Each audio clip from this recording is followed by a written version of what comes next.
Good morning, student beta.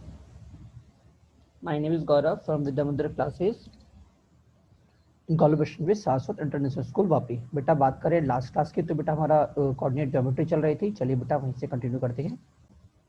बेटा last class में हम कोऑर्डिनेटर के बारे में पढ़ रहे थे। ये वाला क्वेश्चन बेटा मैंने आपको होमवर्क किया था। क्वेश्चन की बात कर लेते हैं। क्वेश्चन क्या बोल रहा है, if two coordinates of opposite side of a rectangle are 1,2 and 3,5,8, ठीक है, and other diagonal is 2x plus y plus lambda is equal to 0, then find lambda। बेटा सिंपल सी बात समझिए कि अगर रेक्टेंगल है तो हम जानते हैं कि बेटा जो इस डायगोनल का मिड पॉइंट होता है बेटा, वो बेटा इस डायगोनल पे लाई करता है नहीं करता। और मुझे लैम्डा निकालना है। बहुत लॉलीपॉप क्वेश्चन है। कैसे बेटा, आप AC का मिड पॉइंट निकाल लीजिए और वो जो मिड पॉइंट होगा वो BD पे लाई करेगा नहीं करेगा। और अगर बेटा वो मिड पॉइंट BD पे लाई करेगा तो बेटा वो इक्वेशन को सेटिस्फाई करेगा। उसके बाद बेटा इस पॉइंट को उठा के इक्वेशन में डाल दीजिए, आपका लैम्डा निकल जाएगा। क्या सभी को समझ में आया नहीं आया? जैसे इसका मिड पॉइंट यहाँ पे कितना आएगा देखो, 1 + 5/2 3, 2 + 8/2 5, 3,5 मेरा मिड पॉइंट आ गया। अब ये इक्वेशन सेटिस्फाई करेगा तो x की जगह 3 और y की जगह 5, तो 2 × 3 + 5 + लैम्डा इज इक्वल टू 0, तो लैम्डा इज इक्वल टू -11। ठीक है ना, बहुत लॉलीपॉप क्वेश्चन था।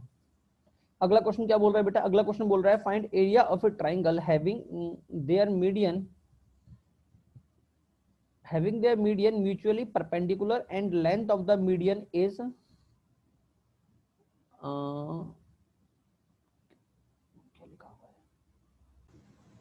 बेटा यहाँ पे क्या लिखा हुआ है, ये एंड लिखा हुआ है, P एंड Q लिखा हुआ है। क्या लिखा हुआ है? P एंड Q लिखा हुआ है।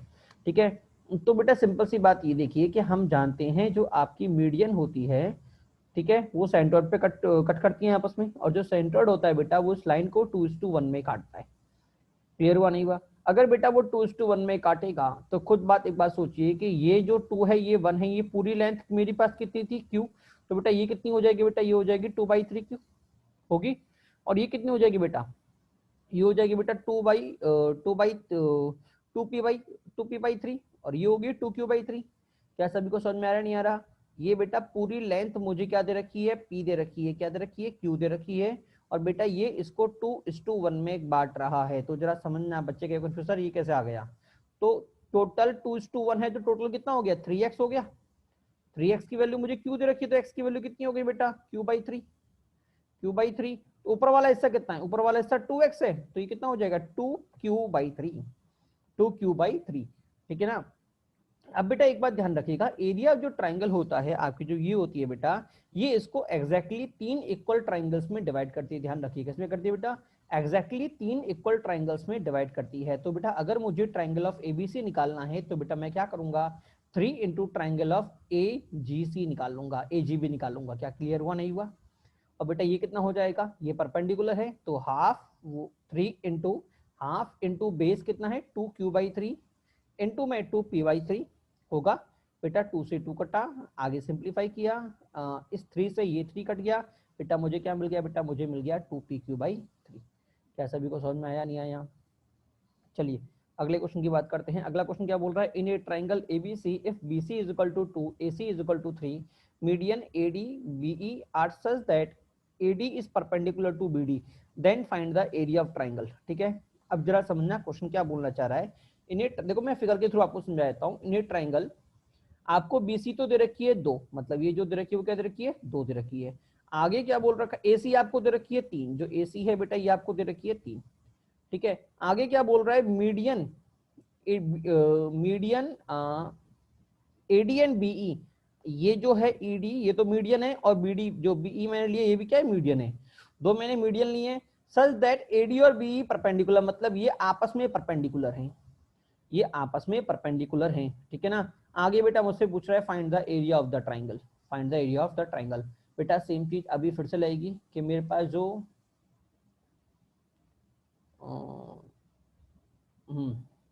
मेरे पास जो ट्राइंगल, अगर आपको याद हो सेम प्रीवियस क्वेश्चन की तरह से ही है, बस यहाँ पे जो खास बात है वो समझाता हूँ मैं अभी, कि मेरे पास जो एरिया ऑफ ट्राइंगल जो होगा वो इस ट्राइंगल का ट्राइस होगा। इस ट्राइंगल का क्या होगा? थ्राइस होगा। अगर मैं इसको जोड़ता हूँ, ये एरिया, ये इन तीनों का अगर मैं सम करूंगा ठीक है, तो इन तीनों ट्राइंगल्स का एरिया मेरा इक्वल जाएगा और टोटल ट्राइंगल का जो एरिया होगा मेरा, जो टोटल ट्राइंगल का एरिया होगा, triangle ABC is equal to thrice of triangle AGB. क्या सभी को समझ में आया नहीं आया? अब अगला काम क्या है बेटा, इसका मेन चीज जो बेटा हमारे पास है वो ये है कि आपको इस पूरे फंक्शन के अंदर, आपको इस पूरे फंक्शन के अंदर इस ट्राइंगल का एरिया निकालने के लिए आपको ये जो लाइन है ना बीजी और एजी निकालनी पड़ेगी।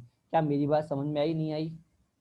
क्लियर हुआ नहीं हुआ? जैसे अगर हम यहाँ पे देखें तो हमको यहाँ पे हमने पी क्यू के टर्म में ही आंसर निकाल दिया था, ठीक है, बट बेटा यहाँ पे मुझे क्यू और म्यू को निकालना पड़ेगा। सर क्यों निकालना पड़ेगा? क्योंकि बेटा यहाँ पे मुझे कोई भी मेजरमेंट नहीं दे रखे थे, बट अगर आप यहाँ पे देखें तो बेटा यहाँ पे आपको मेजरमेंट दे रखे हैं एसी और एसी और बीसी दे रखे, नहीं दे रखे? क्या सभी को समझ में आया नहीं आया? क्लियर हुआ नहीं हुआ सभी को? ठीक है, अच्छा तो बेटा एक बात सोचिए, मैं ये निकालूंगा कैसे? हम जानते हैं ये मीडियन है और ये भी मीडियन है। अगर बेटा ये दोनों मीडियन है तो बेटा ये दूरी मेरी कितनी हो गई? 1, और ये दूरी भी कितनी हो गई? 1, क्योंकि मीडियन होने का मतलब बेटा वो बीसी को एग्जैक्टली मिड पॉइंट पे कट करेगा। और टोटल लेंथ कितनी है मेरी? 2, तो बेटा ये दोनों क्या हो गए? 1 एंड 1। क्या सभी को समझ में आया नहीं आया? ठीक है, अच्छा इधर की अगर मैं बात करता हूँ बेटा, तो ये वाला जो पॉइंट होगा ये इसको एसी को मिड पॉइंट पे काटेगा, तो मेरे पास एई कितना हो जाएगा? जो मेरे पास एई है, ये मेरा डी था, एई कितना हो जाएगा? √3/2, क्योंकि टोटल लाइन 3 है, तो हाफ कितनी हो जाएगी बेटा? 3/2। Is it clear to all? क्या ये बस सभी को समझ में आई नहीं आई? चलिए बेटा आगे बढ़ते हैं। क्लियर हुआ बेटा? अब बेटा देखिए मुझे ये मेरा 3/2 हो गया, ये मेरा 1 हो गया, ठीक है। अब बेटा मुझे अगर देखो, मुझे क्या क्या दे रखा है? मुझे दे रखा है कि ये भैया 90 डिग्री है, ठीक है, और मुझे इतनी दूरी निकालनी है, ये दूरी और ये दूरी निकालनी है। तो मैं कैसे निकालूंगा? तो बेटा हम जानते हैं कि जो जी होता है वो बीई को 2:1 में कट करेगा, ठीक है ना? हाँ, क्लियर हुआ नहीं हुआ? इसका मतलब अगर मैं जीई को लैम्डा मानता हूं तो बी से लेके जी तक क्या होगा? 2 लैम्डा होगा, नहीं होगा?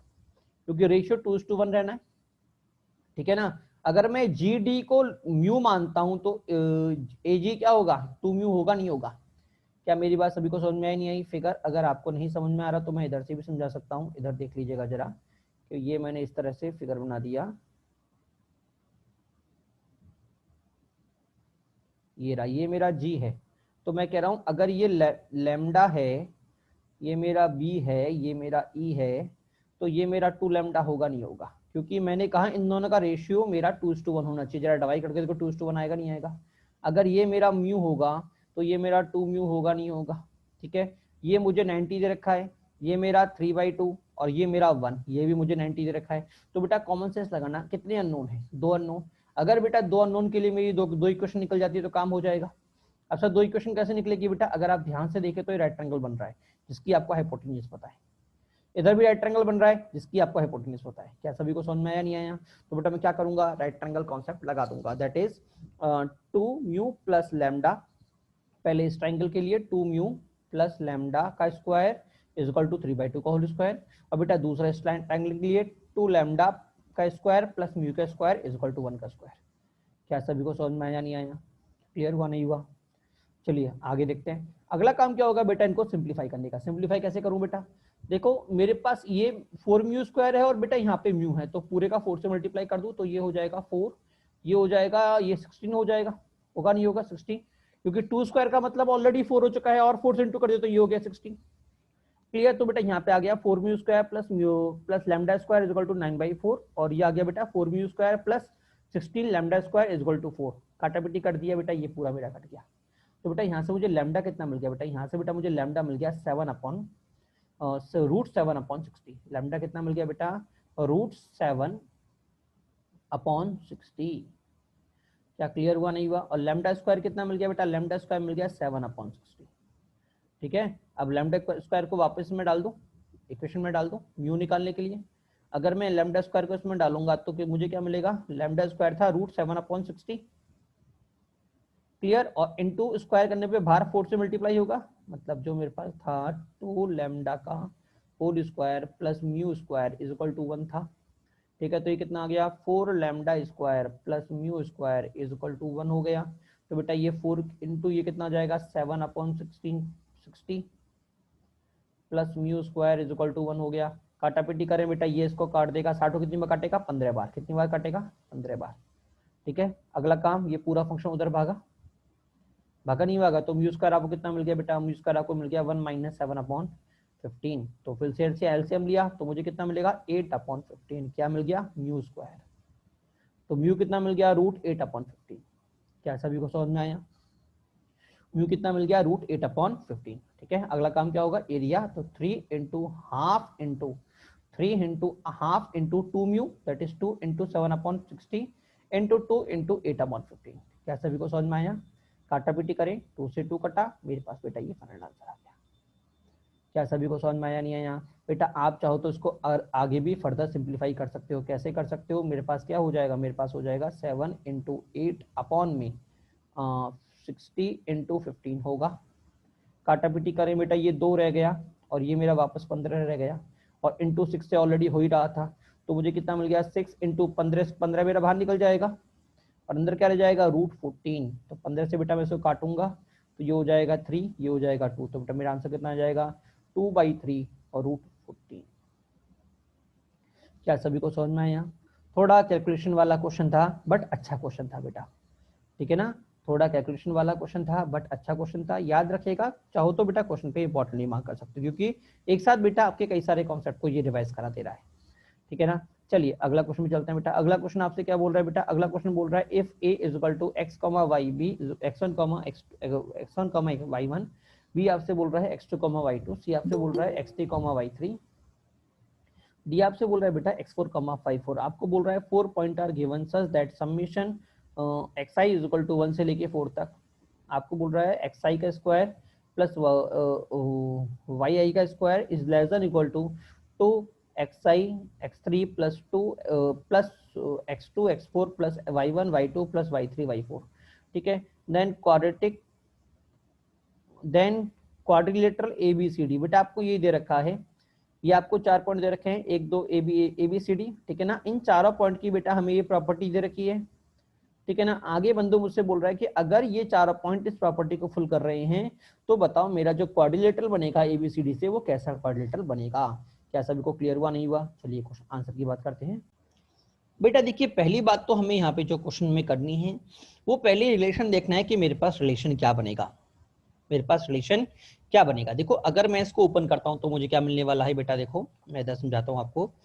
x1 का स्क्वायर प्लस x2 का स्क्वायर प्लस x3 का स्क्वायर प्लस x4 का स्क्वायर बनेगा, क्योंकि देखो समेशन xi का स्क्वायर 1 से लेके 4 तक है। फिर y का नंबर आएगा प्लस y1 का स्क्वायर प्लस y2 का स्क्वायर प्लस y3 का स्क्वायर और बेटा y3 का स्क्वायर प्लस बेटा y4 का स्क्वायर। बनेगा नहीं बनेगा। और बेटा ये मुझे दे रखा है less than equal to 2x1 x2 2x1 x3 और x1 x3 और क्या दे रखा है प्लस 2 में x2 x4। ठीक है, अब बेटा आगे जाने से पहले मैं आपको ये बताना चाह रहा हूं कि x1 x3 का बेटा ये ट्वाइस दे रखा है और बेटा यहाँ पे मुझे स्क्वायर दे रखा है, दे रखा है नहीं, ये रखा। अगर बेटा मैं पूरे को एक तरफ ले जाता हूं तो मुझे क्या मिलेगा, मुझे मिलेगा x1 square plus x3 square minus का 2x1 x3। और बेटा ये कितना हो जाएगा, बेटा ये हो जाएगा x1 माइनस x3 का होल स्क्वायर। होगा नहीं होगा, सेम बेटा इसके अंदर होगा। बेटा मेरे पास क्या हो जाएगा x2 माइनस x4 का होल स्क्वायर। और बेटा सेम y के अंदर होगा y1 माइनस y3 का होल स्क्वायर और लास्ट में बेटा y2 माइनस y4 का होल स्क्वायर। बेटा ये मेरे पास इक्वेशन निकली। ठीक है, और बेटा ये मुझसे बोल रहा है कि ये इक्वेशन मेरी लेस देन इक्वल टू 0 है। तो बेटा हम जानते हैं स्क्वायर का सम कभी भी नेगेटिव नहीं, तो नेगेटिव तो कभी हो नहीं सकता। ठीक है, मतलब ये इसके अंदर सिर्फ एक ही पॉसिबिलिटी मेरे पास बनती है कि बंदा 0 हो जाए। ठीक है, इक्वल टू लेस देन 0 तो कभी हो ही नहीं सकता। क्लियर हुआ नहीं हुआ। और बेटा हम एक बात जानते हैं कि अगर कोई भी चीज कभी भी अगर स्क्वायर का सम अगर मेरे पास 0 जा रहा है, इसका मतलब सभी स्क्वायर को 0 होना पड़ेगा। क्या सभी को याद है कि नहीं है, मैंने पहले बताया था if sum of the squares is 0 then all must be 0। इसका मतलब पहला भी 0, दूसरा भी 0, तीसरा भी 0, चौथा भी 0। होगा नहीं होगा। तो बेटा यहां से मुझे क्या मिल गया, x1 = x3, x2 = x4, y1 is equal to y2 और y3 is equal to y4। ठीक है, अब बेटा अगर मैं ड्रॉ करना स्टार्ट करता हूं तो देखो मुझे क्या बोल रहा है, x1 x3 बराबर है, x1 x3 बराबर है, तो इसका x3 का मतलब ये वाली लाइन जाएगी बेटा मेरे पास, ये वाली लाइन। तो x1 और x3 बेटा मेरे बराबर है, और बोल रहा है x3 x4 बराबर है, मतलब अगर मैं ये लाइन खींचता हूं तो बेटा मेरे पास x3 x4 बराबर है। क्लियर हुआ नहीं हुआ? आगे क्या बोल रहा है बेटा मेरे पास y1 y2 बराबर है, तो देखो x1 के कॉरस्पॉन्डिंग y1 आएगा और x2 के कॉरस्पॉन्डिंग y2 आएगा, तो ये लाइन खींच दूं, ये लाइन खींच गई। और आगे क्या बोल रहा है y3 y4 बराबर है, मतलब ये लाइन खींच गई। क्लियर हुआ नहीं हुआ? बेटा जरा ध्यान से देखना क्या सभी 90 डिग्री है कि नहीं है, है? और अगर सभी 90 डिग्री है इसका मतलब ये क्या हो गया, रेक्टेंगल हो गया। क्या सभी को मेरी बात समझ में ही नहीं आई? इजी क्वेश्चन था, अच्छा क्वेश्चन था। ठीक है, चलिए अगले क्वेश्चन में चलते हैं। अगला क्वेश्चन आपसे क्या बोल रहा है, अगला क्वेश्चन आपसे बोल रहा है if two vertices of equilateral triangle are at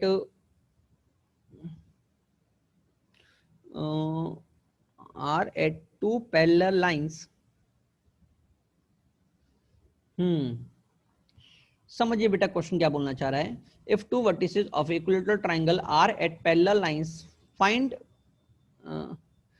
parallel lines के आगे क्या लिखा हुआ है बेटा, ये रहा, एट डिस्टेंस ऑफ 6 सेंटीमीटर। ठीक है ना, आपके दो पैरेलल लाइंस के बीच में आपने एक इक्विलेटरल ट्रायंगल बनाया है, उन दोनों पैरेलल लाइंस की जो बीच की जो दूरी दे रखी है ना बेटा, वो मुझे दे रखी है बेटा कितनी, 6 सेंटीमीटर। कितनी दे रखी है बेटा, 6 सेंटीमीटर। ठीक है, आगे क्या बोल रहा है, then find the length of the side if third side of A, हाँ, then find the length of the side if third vertex is at distance of 2 centimetre from the line, from the line. ठीक है, from the parallel line लिख देना, parallel line. ठीक है बेटा, जरा पहली बात समझिए, पहली बात समझिए बेटा, अगर मेरे पास दो पैरेलल लाइंस जा रही हैं, क्योंकि इसका सॉल्यूशन मैंने शायद नहीं लिखा हुआ है, पेज शायद आई थिंक एक बीच का एक पेज मैंने इसको स्कैन करना भूल गया। ठीक है, चलिए समझाता हूं कि बेटा अगर मेरे पास इक्विलेटरल ट्रायंगल अगर मैं इस तरह से बनाता हूं, इस तरह से अगर मैं बनाता हूं, तो एक बात खुद सोचेगा कि ये दूरी बेटा और ये दूरी मेरी हमेशा बराबर होंगी, होंगी नहीं होंगी? और अगर दोनों बराबर होंगी तो ये भी 3 होगा, ये भी 3 होगा। ठीक है, जो कि मुझे कंट्रोवर्सी कर देगा कि ये बोल रहा है कि एक पॉइंट, एक लाइन से इसकी एक इस थर्ड वर्टेक्स की दूरी कितनी दे रखी है, 2 दे रखी है। क्लियर हुआ नहीं हुआ? इसका मतलब बेटा फिगर ऐसे ना बन के, फिगर बेटा कुछ इस तरह से बनेगा कि एक पॉइंट थोड़ा नीचे होगा, कुछ इस तरह से। क्या समझ में आया?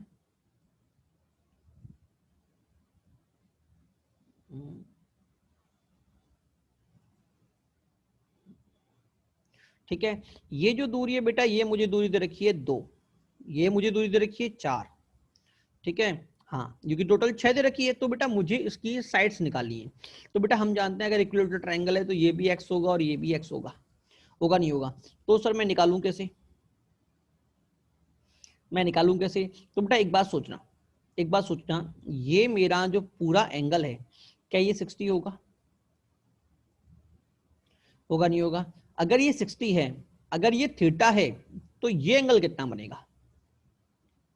क्योंकि टोटल एंगल बेटा मेरे पास 180 होता है, टोटल कितना होता है 180, 180 माइनस 60 120, ये मेरा थीटा, तो ये कितना हो गया 120 माइनस थीटा, होगा नहीं होगा?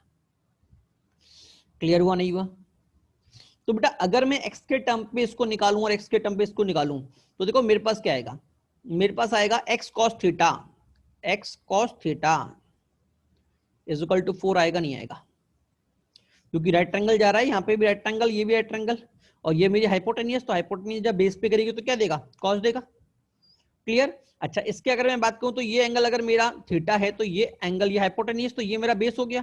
तो बेटा यहां से मुझे क्या मिलेगा, x cos 70 degree 120 degree minus theta is equal to 2, मिलेगा नहीं मिलेगा? क्लियर हुआ नहीं हुआ? अगला काम क्या होगा बेटा, अगला काम होगा कि भैया पूरे बंदों को आप डिवाइड कर दो। जैसे ही डिवाइड करोगे आपका x x कट जाएगा, आपका cos थीटा निकल जाएगा। क्या निकल जाएगा, cos थीटा। या फिर सेकंड अप्रोच हम और क्या कर सकते हैं, और क्या कर सकते हैं बेटा, देखो मेरे पास यहाँ से क्या जाएगा बेटा, यहाँ से अगर मैं इसको ओपन करता हूँ तो मेरे पास क्या आएगा, इसको मैं क्या बोल सकता हूँ बेटा, देखो इसको मैं ये बोल सकता हूँ, अगर आप इसको ध्यान से देखें तो मैं इसको बोल सकता हूँ 90 डिग्री अगर मैं इसे कन्वर्ट करता हूँ तो मैं इसको बोल सकता हूँ 90 degree plus 30 degree minus theta.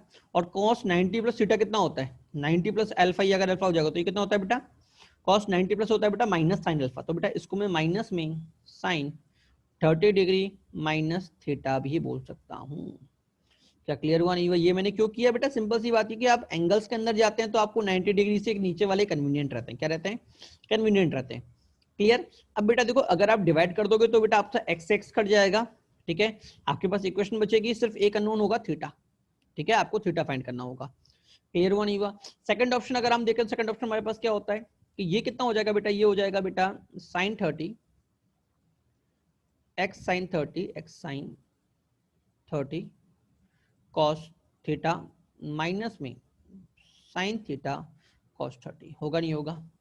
अब बेटा देखो, कॉस थीटा को हम यहां से निकाल लेंगे, कॉस थीटा कितना हो जाएगा 4 अपॉन एक्स, तो यहाँ पे डाल दूं 4 अपॉन एक्स, कॉस थीटा आ जाएगा, ठीक है ना। अच्छा, एक्स का मल्टीप्लाई दोनों से होगा, ध्यान रखिएगा, ठीक है। अच्छा, मेरा कॉस थीटा, तो थीटा गायब, साइन 30 की वैल्यू आप जानते हो, और बेटा इधर से आप साइन थीटा को उठा के यहाँ पे साइन थीटा डाल दो, तो साइन थीटा कैसे निकलेगा बेटा, कॉस थीटा अगर मेरे पास, अगर कॉस थीटा मेरे पास 4 अपॉन एक्स है, तो साइन थीटा कितना होता है बेटा, साइन थीटा होता है 1 माइनस कॉस स्क्वायर थीटा, होता ही नहीं होता, इसका मतलब बेटा वो हो जाएगा 1 माइनस 16 अपॉन एक्स स्क्वायर, होगा नहीं होगा? क्लियर हुआ नहीं हुआ? तो बेटा साइन की जगह एक्स, साइन थीटा की जगह ये डाल दो, पूरी इक्वेशन बेटा आपके पास सिर्फ एक्स के अंदर बन जाएगी, इसके अंदर बन जाएगी बेटा, सिर्फ एक्स के अंदर। Simplify and get the answer. क्या सभी को समझ में आया नहीं आया? Simplify and get the answer. Clear? Cos theta की जगह 4 बाई एक्स और साइन थीटा की जगह 1 माइनस 16 अपॉन एक्स स्क्वायर, ठीक है, क्वाड्रेटिक बन जाएगी, सॉल्व करो और एक्स की वैल्यू को निकालो, ठीक है। चलिए बेटा अगले क्वेश्चन की बात करते हैं।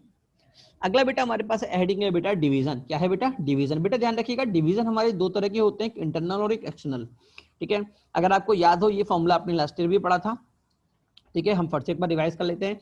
अगर बेटा कोई भी मेरे पास लाइन पॉइंट है, एक्स ए पॉइंट है x1 y1, बी पॉइंट है x2 y2, ठीक है। अगर बेटा मैंने कोई पॉइंट सी लिया जिसके कोऑर्डिनेट बेटा मैं बोल रहा हूँ x और y, क्या बोल रहा हूँ, x और y, ठीक है। अगर बेटा सी जो है वो मेरा ए बी को बेटा m1:m2 में डिवाइड कर रहा है, इसमें m1:m2 में, तो बेटा मेरे पास सी के कोऑर्डिनेट क्या होता है बेटा, x का कोऑर्डिनेट होता है बेटा m1 into x2 प्लस में m2 into x1 अपॉन में m1 plus m2। Clear? y का कोऑर्डिनेट कितना हो जाएगा बेटा, y का कोऑर्डिनेट हो जाएगा बेटा m1 into y2 plus m2 into y1 upon m1 plus m2। क्या सभी क्लियर हुआ नहीं हुआ? नहीं क्लियर? तो बेटा ये मेरा इंटरनल इंटरसेक्शन हो गया। और बेटा अगर मैं यही मेरा एक्सटर्नल होता है बेटा, तो बेटा ये जो मेरा प्लस में साइन आ रहा है बेटा, वो मेरा नेगेटिव में कन्वर्ट हो जाएगा। किसमें कन्वर्ट हो जाएगा बेटा? नेगेटिव में। फॉर्मूला क्या हो जाएगा बेटा, m1 x2 minus x2 m1 upon m1 minus m2। Clear? चलिए अगली हेडिंग देखिए बेटा, अगली हेडिंग क्या बोल रही है, इफ अगला पॉइंट क्या बोल रहा है नोट के अंदर, फर्स्ट पॉइंट है, if a line joining two point a x1 y1 and b x2 y2 divided by the x axis, then ratio is minus y upon y2। बेटा ध्यान रखिएगा, अगर मान लो किसी भी लाइन को मेरी x एक्सिस कट कर रही है m1:m2 में, ठीक है, तो बेटा मेरे पास जो रेशियो होता है बेटा वो क्या होता है, माइनस y1 अपॉन y2 होता है। क्या होता है बेटा? माइनस y1 अपॉन y2 होता है, ठीक है। सर निकालेंगे कैसे बेटा? बड़ा लॉलीपॉप चीज है। अगर y एक्सिस को कट कर रही है, इसका मतलब y कोऑर्डिनेट 0, तो मैं y को 0 रख दूं, तो 0 is equal to m1y2 plus m2y1 होगा। अब देखो क्रॉस मल्टीप्लाई होते ये तो पूरा 0, ये तो पूरा 0, तो मुझे बेटा यहाँ से क्या मिल जाएगा बेटा, यहाँ से बेटा मुझे मिल जाएगा m1 upon m2 is equal to minus y1 upon y2। क्या क्लियर सभी को? ठीक है, अगर भूल जाओ तो निकाल भी सकते हैं, ठीक है ना। वही सेम अगर किसी लाइन को मेरी y एक्सिस काट रही है, तो बेटा इसको स्लोप हो जाएगा बेटा माइनस में x1 अपॉन x2, माइनस में x1 अपॉन x2, ठीक है ना। बट बेटा अगर लाइनें ना काट के कोई और एक्सिस की लाइन ना काट के अगर कोई थर्ड लाइन काटती है, तो अगला पॉइंट हमारा उसी के लिए, if a line joining two point x1 a x1 y1 and b x2 y2 divided by another line, मतलब एक लाइन को जो ए और बी को ज्वाइन करने वाली लाइन है, उसको अगर कोई और लाइन काटती है, जिसकी इक्वेशन बेटा मैंने दे दी है ax plus by plus c, ठीक है, किस रेशियो में, m1:m में, तो बेटा उसका रेशियो क्या होता है बेटा, m1:m मेरे पास हो जाता है बेटा माइनस में ax1 plus B Y one plus C upon A X two plus B Y two plus C. क्या क्लियर हुआ नहीं हुआ? माइनस लगा दो m1 वाले के अंदर सारे y, इस इक्वेशन में ये जो इक्वेशन है इसमें x1 y1 की वैल्यू डाल दो, अपॉन में m2 के कॉरस्पॉन्डिंग बेटा इसमें x2 और y2 की वैल्यू डाल दो, आपका रेशियो निकल जाएगा। क्या क्लियर हुआ नहीं हुआ? चलिए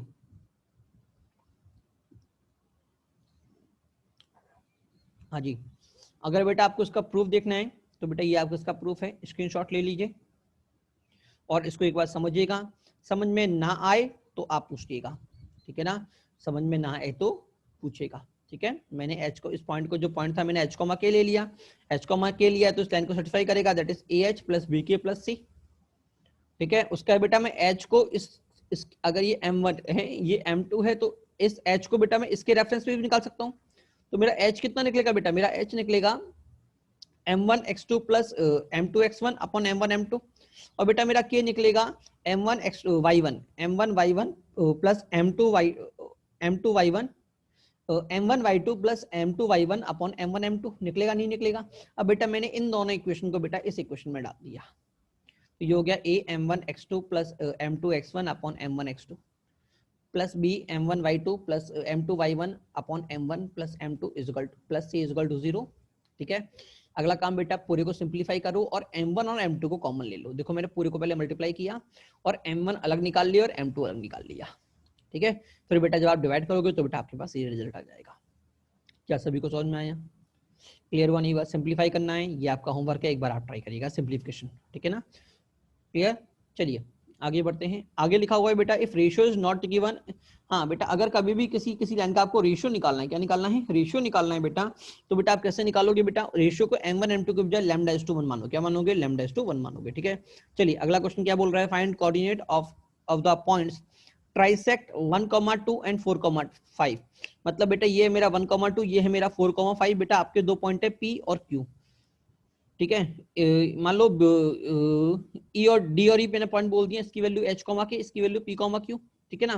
तो बेटा आपको एच कॉमा के और पी कॉमा क्यू की वैल्यू निकालनी। बेटा देखिए सिंपल सी बात है, मुझे बोल रखा है ट्राइसेक्ट, मतलब ये भी 1, ये भी 1 और ये भी 1, ठीक है? तो बेटा जब मैं एच को निकालूंगा, एच कॉमा के निकालूंगा, तो बेटा इसके लिए ये रेशियो 1 होगा और ये रेशियो 2 होगा, होगा नहीं होगा? तो एच क्या होगा बेटा? 1 into 4 plus 2 into 1, 1 into 4 plus 2 into 1 अपन 1 प्लस 1, तो बेटा ये कितना आ गया? 2 आएगा, ठीक है? और जब मैं बेटा के को निकालूंगा तो के लिए क्या होगा बेटा? 1 इंटू 5 प्लस 2 इंटू 2, तो 1 इंटू 5 प्लस 2 इंटू 2 कितना हो गया बेटा? 9, तो बेटा ये आ गया 3। तो मेरा पहला पॉइंट क्या निकल गया? 2,3। क्या सभी को समझ में आया? ठीक है, ठीक है। सिमिलर बेटा जब आप पी को निकालोगे बेटा, ई का कोऑर्डिनेट निकालोगे तो बेटा ये मेरे कोऑर्डिनेट निकलेंगे बेटा मेरे पास 3,4। क्या निकलेंगे बेटा? 3,4। क्या सभी को समझ में नहीं आया? ठीक है। अब बेटा एक बात और समझना, ये तो सिंपल चीज थी, सिंपल चीज थी, ठीक है। अगर हमको शॉर्ट ट्रिक में निकाला हो तो कैसे निकालेंगे बेटा? एक बार जरा समझना कि ये पॉइंट बेटा मेरे पास 1 है, ये पॉइंट बेटा मेरे पास 4 है, ठीक है। मैं इसको बोल रहा हूं ट्राइसेक्ट में डिवाइड करने का मतलब ये 1 ये 1 ये 1, टोटल कितना हुआ? टोटल 3 हुआ कि नहीं हुआ? हुआ। तो बेटा आप क्या करोगे, आप जब x का कोऑर्डिनेट निकालोगे तो ट्रिक बता रहा हूं बेटा आपको, सीधे ट्रिक बता रहा हूं, 4 माइनस 1/3 कर दो, कितना आएगा? 1 आया कि नहीं आया? अगर ये 1 आया तो बेटा x के कोऑर्डिनेट को 1 से बढ़ाते जाइए, तो ये कितना हो जाएगा? 2, ये कितना हो जाएगा? 3, ये मेरा 4 आ गया, ठीक है। जब मैं y की बात करूंगा तो 5 माइनस 2/3 कितना आया? ये भी 1 आया, तो बेटा y में के बढ़ाते जाइए, 2 से 3, 3 से 4, 3 से 5। क्या क्लियर हुआ नहीं हुआ? क्या सभी को समझ में आया नहीं आया? हाँ, इस तरह से ही बेटा आप ट्रिक के तौर पे इसको निकाल सकते हैं, ठीक है। चलिए बेटा अगले क्वेश्चन की बात करते हैं। अगला क्वेश्चन बोल रहा है बेटा लाइन जॉइनिंग, ठीक है। लाइन जॉइनिंग ए बेटा आपको दे रखा है 3,4, बी आपको दे रखा है 3,-2, मुझसे बोल रखा है divided is divided by P Q R. आप पी क्यू आर डिवाइड करना है such that AP is equal to PQ is equal to QR is equal to RB। इसका मतलब बेटा ये भी 1, ये भी 1, ये भी 1, ये भी 1, टोटल कितने से हुए बेटा? 4, ठीक है। तो देखो 3 माइनस 3 कितना होता है? 0, 0/3 का मतलब 0। इसका मतलब बेटा x कोऑर्डिनेट में कोई इंक्रीमेंट नहीं होगा, इसका x कोऑर्डिनेट भी 3 होगा, इसका भी 3 होगा और इसका कोऑर्डिनेट भी 3 होगा। अब बात करते हैं y की। y कैसे निकालूं बेटा? देखो बेटा 4 माइनस -2 कितना होता है, बाई 4 मुझे करना है। तो बेटा ये कितना आ गया बेटा, ये आ गया 6/4। 6/4 का मतलब 1.5। 1.5 तो मैं क्या करूंगा बेटा, इसके अंदर बेटा 0.5 बढ़ाते जाऊंगा। तो अगला क्या होगा, 4 प्लस 1.5 5.5। अगला क्या होगा बेटा 7। अगला क्या होगा नहीं नहीं नहीं बेटा, नेगेटिव में घटाना ध्यान रखना। हाँ हाँ, क्योंकि हम -2 -4 करेंगे ना बेटा। हाँ, अपर माइनस लोअर होगा ना, तो ये हो जाएगा, मैंने उल्टा बोल दिया, इसको उतार लेते हैं, क्योंकि अपर माइनस लोअर होगा। अपर ये है माइनस लोअर, तो ये क्या होगा -2 -4 होगा, दैट इज -1.5। ठीक है, -1.5 या मैं बोल दूं -3/2, -1.5 या मैं बोल दूं माइनस का 3/2। ठीक है ना। तो अब इसमें से -3/2 कम करते जाओ, आपका आंसर ये आ गया। देखो आ रहा है कि नहीं आ रहा। 4 -3/2 कितना होता है, ये होता है 5/2। ठीक है, 5/2 -3/2 कितना होता है, ये होता है -1। 1 -3/2 कितना होता है, -1/2। -1/2 3/2 कितना होता है, -2। क्या सभी को समझ में आया नहीं आया। चलिए आगे बढ़ते हैं। अगली हेडिंग है बेटा हमारे पास ब्रीफिंग। ब्रीफिंग क्या है बेटा, सिंपल सी बात है। पैलोग्राम की हम बात करें, पैलोग्राम की अगर हम बात करते हैं तो ब्रीफिंग का मतलब बेटा सिंपल, हमारी बाकी प्रॉपर्टीज, हमारी कौन कौन सी प्रॉपर्टी जो पैलोग्राम कोऑर्डिनेटर की रह गई हैं। ठीक है बेटा, कि अगर मैं पैलोग्राम की बात करता हूं तो बेटा पैलोग्राम में सम ऑफ अपोजिट साइड्स हमेशा इक्वल होता है। ठीक है ना, सम ऑफ अपोजिट साइड्स हमेशा क्या होता है, इक्वल होता है। ठीक है,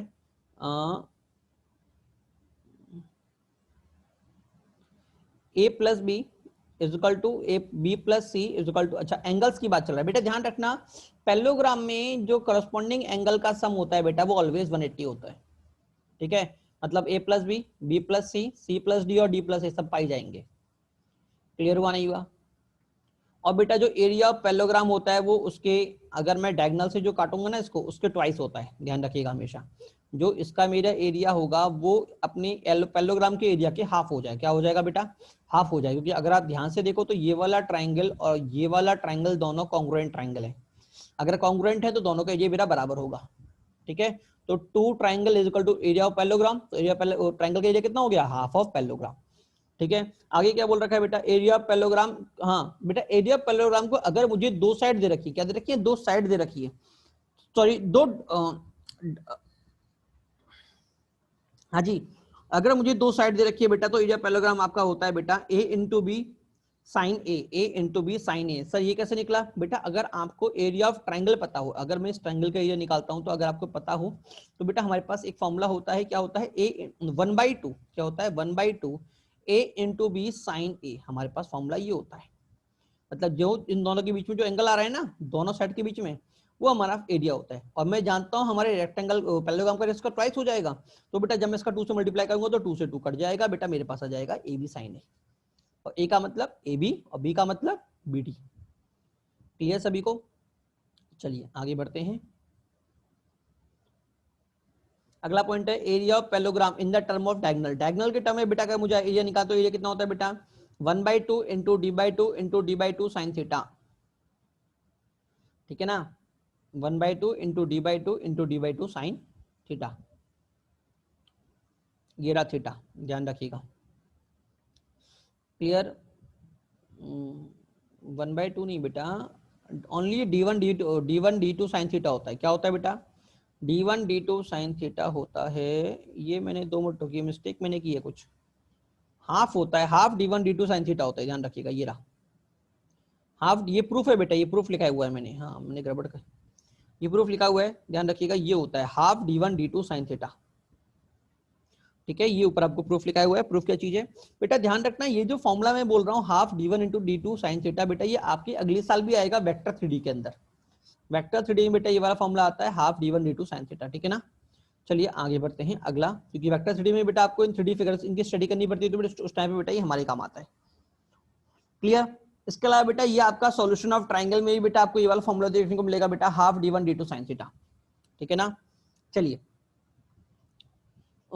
अगला अगला पॉइंट देखिए बेटा, अगला पॉइंट क्या बोल रहा है, area of parallelogram whose distance between parallel sides are given।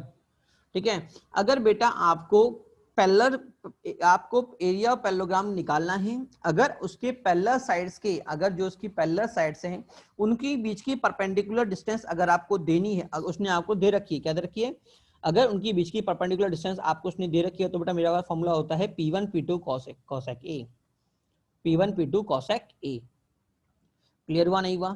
P1 P2 cosec A, ठीक है। निकालने का तरीका क्या होता है बेटा, बड़ा सिंपल है। कैसे बेटा, देखो हमारे पास एरिया कितना होता है, अगर मैं इसकी एरिया की बात करता हूँ, इधर आपको समझा देता हूँ। ये भाई मान लो मेरा पास फिगर है पैरेललोग्राम का, ठीक है। तो मैं जानता हूँ कि बेटा ये जो ट्राइंगल होगा मेरे पास, ये जो ट्राइंगल होगा इसके एरिया का ट्वाइस एरिया होगा मेरा, एरिया ऑफ पैरेललोग्राम, होगा नहीं होगा, ठीक है। तो इसका एरिया कितना होगा बेटा, मैं अगर ये बोलता हूँ ये दूरी मेरी P1 है, क्या है मेरी, ये दूरी मेरी P1 है, ठीक है। और ये मेरा बेस होगा, ये मेरा क्या होगा, बेस होगा। ये एंगल मैं थीटा ले लेता हूँ, ए ले लेता हूँ, एंगल ए, ठीक है। तो मैं क्या बोलता हूँ बेटा, मैं बोलता हूँ half into base into P, बोलूंगा नहीं बोलूंगा, P1 बोल देता हूँ इसको, P1। क्या क्लियर हुआ नहीं हुआ? ये क्या हो गया, एरिया ऑफ ट्राइंगल, ठीक है। अब बेटा मैं ये कह रहा हूँ कि आपको ये P1 दे रखा है, मतलब इन दोनों लाइन के बीच की दूरी, और बेटा आपको इन दोनों लाइंस के बीच की दूरी भी दे रखी है P2। क्लियर हुआ नहीं हुआ? तो बेटा मैं बेस को P2 बेटा में कैसे लिख सकता हूं, हम जानते हैं बेस साइन थीटा कितना हो जाएगा, base sine theta is equal to P2, होगा नहीं होगा, क्योंकि ये परपेंडिकुलर है, ये मेरा थीटा है। अगर मैं यहाँ पे गिरता तो कॉस में आता, यहाँ गिरूंगा तो साइन में आएगा, आएगा नहीं आएगा? बेटा बेस की वैल्यू बेटा मेरे पास क्या होगी, बेस मेरे पास हो गया बेटा P2 अपॉन साइन थीटा होगा, that is P2 cosec theta, cosec ए, होगा नहीं होगा? एक्स की जगह डाल दूं तो बेटा मेरे पास कितना आ गया, 1/2 P1 P2 cosec A. But ये मेरा ट्राइंगल का निकला, ये मेरा ट्राइंगल का निकला। अगर मुझे स्क्वायर का निकाला तो 2 से मल्टीप्लाई करना पड़ेगा, तो बेटा जब मैं 2 से मल्टीप्लाई करूंगा तो बेटा ये 2 कट जाएगा, मेरे पास फॉर्मूला बन जाएगा क्या, मेरे पास फॉर्मूला बन जाएगा P1 P2 cosec A। क्या सभी को समझ में आया नहीं आया, क्लियर हुआ नहीं हुआ? चलिए अगला हेडिंग है बेटा हमारे पास रोम्बस। रोम्बस क्या होता है बेटा, पहली बात तो एरिया ऑफ रोम्बस कितना हो जाता है बेटा, ये हो जाएगा बेटा half 1/2 D1 D2, 1/2 D1 D2। देखो दोनों में डिफरेंस क्या है बेटा, अगर आपको याद हो तो प्रीवियस में था बेटा 1/2 D1 D2 साइन थीटा था कि नहीं था आपके पैरेललोग्राम के अंदर, ठीक है। बट बेटा वहां पे थीटा जो था, हम जानते हैं पैरेललोग्राम के अंदर थीटा मेरा 90 डिग्री नहीं होता, ठीक है। बट हम जानते हैं रोम्बस और स्क्वायर के अंदर बेटा जो डायगोनल होती है वो एक दूसरे को परपेंडिकुलरली बाइसेक्ट करती हैं, परपेंडिकुलरली। इसका मतलब बेटा जो थीटा होगा बेटा वो ऑलवेज 90 होगा, ठीक है। और साइन 90 कितना होता है 1, तो एरिया पैरेललोग्राम कितना हो गया बेटा, half D1 into D2। Clear हुआ नहीं हुआ? चलिए आगे देखते हैं बेटा, एरिया ऑफ ABC। ABC क्यों निकाला बेटा मैंने, चलो कुछ नहीं, कुछ नहीं बेटा। देखो अगर आपको क्या करना है, कुछ नहीं करना, जो आपने यहाँ पे पढ़ा है ना बेटा वही कहानी आपको यहाँ लगानी है, आपकी साइडें इक्वल हो जाएंगी, सिर्फ आपकी क्या हो जाएंगी, साइडें इक्वल हो जाएंगी। मतलब ये वाला फॉर्मूला वो लगाना चाह रहा है, एरिया ऑफ पैरेललोग्राम कितना होता है, AB साइन A होता है, नहीं होता? अब बेटा यहाँ पे A और B दोनों बराबर है, तो मेरे पास क्या आ जाएगा बेटा, मेरे पास आ जाएगा AB स्क्वायर साइन A। ये रहा, यही तो पढ़ा था हमने, देखो ये रहा AB साइन A, तो ये क्या हो जाएगा बेटा AB स्क्वायर साइन A। अब इसने ABC की बात करी, किसकी बात करी, सिर्फ ABC की बात करी, और अगर मैं पूरे की बात करूंगा तो 2 से मल्टीप्लाई करूंगा, अगर मैं पूरे इसकी रोम्बस की बात करूं तो 2 से मल्टीप्लाई करूंगा तो 2 से 2 कट जाएगा, मेरा एरिया कितना जाएगा, A स्क्वायर साइन आ जाएगा। क्या मेरी बात सभी को समझ में आ रही है, नहीं आ रही? इधर क्लियर हुआ नहीं हुआ? चलिए बेटा आगे बढ़ते हैं। अगला है बेटा हमारे पास ट्रेपेजियम। ट्रेपेजियम में बेटा अगर हम बात करें तो ट्रेपेजियम क्या होता है बेटा, अगर हम बोलते हैं कि अगर मेरे, हाँ जो मेरे पास थीटा और जो फिगर में आपके बने हुए θ1 और θ2, ये क्या बने हैं θ1 और θ2, ठीक है बेटा। इनको हम बोलते हैं बेस एंगल, क्या बोलते हैं बेटा, बेस एंगल, ठीक है। आगे क्या लिखा हुआ है, if θ1 and θ2, if θ1 is equal to θ2 then trapezium is known as isosceles trapezium. बेटा देखो मैंने आपसे लास्ट क्लास में कहा भी था कि अगर मेरे पास नॉन पैरेलल साइड्स इक्वल होती हैं, मतलब AD is equal to BC होता है, तो बेटा मैं इसको क्या बोलता हूँ बेटा, मैं इसको बोलता हूँ बेटा आइसोसेलेस ट्रेपेजियम। क्या सभी को याद है? ठीक है। एक बात और याद रखिएगा बेटा, अगर साइड्स इक्वल हैं तो बेटा आपके ये दोनों एंगल भी इक्वल होंगे। क्यों? क्योंकि बेटा एक्चुअल में जो ट्रेपेजियम होता है ना, वो एक ट्राइंगल का कटा हुआ हिस्सा होता है, इस तरह से। जो आपका आइसोसेलेस ट्रेपेजियम होता है बेटा, वो ट्राइंगल का एक कटा हुआ हिस्सा होता है, इस तरह से। क्लियर हुआ नहीं हुआ? और हम जानते हैं कि अगर ये मैं इसको बिल्कुल इक्वल काटूंगा, अगर मैं इसको इक्वल काटूंगा तो ये दोनों एंगल क्या होंगे, इक्वल होंगे मेरे। क्लियर हुआ नहीं हुआ? चलिए आगे बढ़ते हैं। अगला क्या बोला है, line joining the mid point of, हाँ बेटा ध्यान रखिएगा, जो आपके नॉन पैरेलल साइड्स के मिड पॉइंटों को जो लाइन ज्वाइन करती है बेटा, उसको हम बोलते हैं मीडियन ऑफ ट्रेपेजियम। ठीक है, वैसे कभी पूछी नहीं गई है, बट अगर कभी पूछ लिए थे मीडियम ऑफ ट्रेपेजियम का कोई सेंटेंस का यूज कर ले, तो उसका मतलब क्या है बेटा, जो उसके नॉन पैरेलल साइड्स के जो मिड पॉइंट को टच करती है बेटा, उसको हम बोलते हैं मीडियन ऑफ ट्रेपेजियम। ठीक है ना। अगली बेटा हमारे पास हेडिंग है कॉर्ड इंटरसेक्शन थ्योरम। सभी लोग पहले ही पढ़ चुके हैं। क्या होती है कि अगर लाइन आपको इस तरह को दो कॉर्ड इंटरसेक्ट कर रही है ई पॉइंट पे, तो मैं क्या बोलूंगा, A E into E D is equal to C E into D D C, D E into E C, E C बेटा इंप्रूव कर लीजिएगा इसको। ठीक है ना। हाँ, ये आप ऑलरेडी 10th में पढ़ चुके हैं। ठीक है। अगला है साइक्लिक क्वाड्रिलेटरल। साइक्लिक क्वाड्रिलेटरल क्या लास्ट ईयर पढ़ चुके हैं कि अगर साइक्लिक क्वाड्रिलेटरल होगा तो अपोजिट एंगल का सम कितना होगा, 90 डिग्री होगा। ठीक है ना। हाँ बेटा, इसका सेकंड पॉइंट हमारे लिए इंपॉर्टेंट है। ये सब आपकी लास्ट ईयर की बातें हैं, ये वाला पॉइंट, ये सब लास्ट ईयर की बातें। सेकंड पॉइंट क्या बोल रहा है बेटा, for check four point A B C D are known to as concyclic.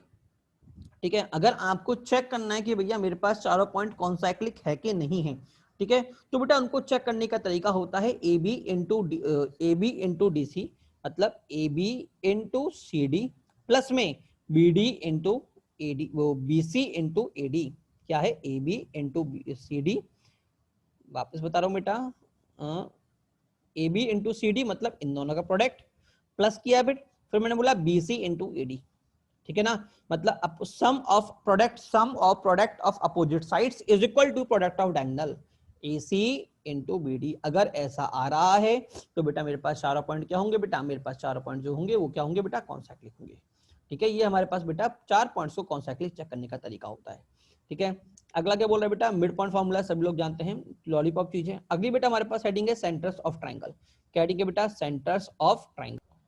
बेटा देखिए अगली हेडिंग है हमारे पास centre of triangle. Centres of triangle सबसे बेटा हमारे पास आता है सेंट्रॉइड। क्या आता है, सेंट्रॉइड डिनोटेड बाय जी।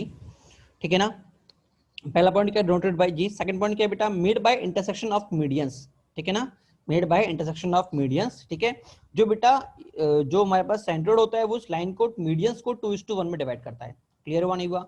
हमारे पास फॉर्मूला क्या होता है बेटा, x1 plus x2 plus x3/3। ठीक है, that is summation x1/3 comma summation y1/3।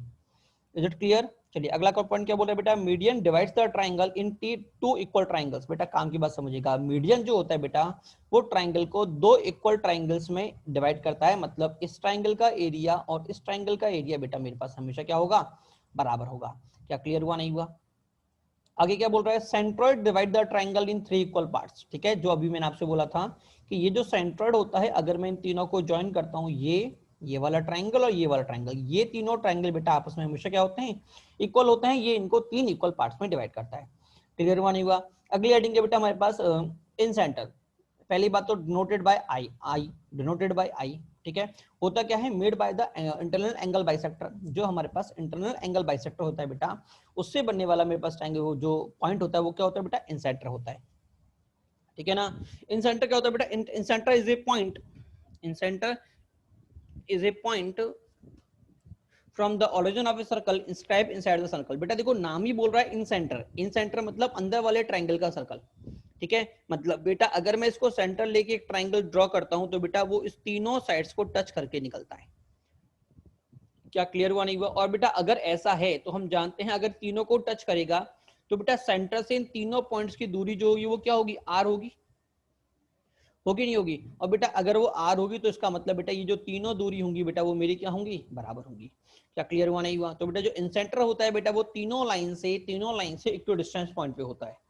ठीक है, क्लियर हुआ नहीं हुआ। आगे क्या बोल रहा है बेटा, angle bisector theorem. Angle bisector theorem क्या बोलती है बेटा, एंगल बाइसेक्टर थ्योरम बोलती है बेटा कि जो मेरी ये जो पॉइंट डी है ना, डी बेटा वो AC को BC को बेटा डिवाइड करता है किस रेशियो में बेटा, वो बेटा AB अपॉन AC रेशियो में बेटा वो BC को डिवाइड करता है। क्या मेरी बात समझ में आई नहीं आई, वापस समझा दे रहा हूं कि जो अगर मैं इसकी बात करूंगा तो देखो ये वाला जो रेशियो होगा वो इसके कॉरस्पॉन्डिंग और ये इसके कॉरस्पॉन्डिंग। तो मैं क्या बोलूंगा, AB BD अपॉन DC। अगर मैं बोलता हूं BD अपॉन DC तो BD कॉरस्पॉन्डिंग क्या था, AB था। तो इज इक्वल टू क्या हो जाएगा, AB अपॉन AC। क्या क्लियर हुआ नहीं हुआ, क्या सभी को समझ में आया नहीं आया।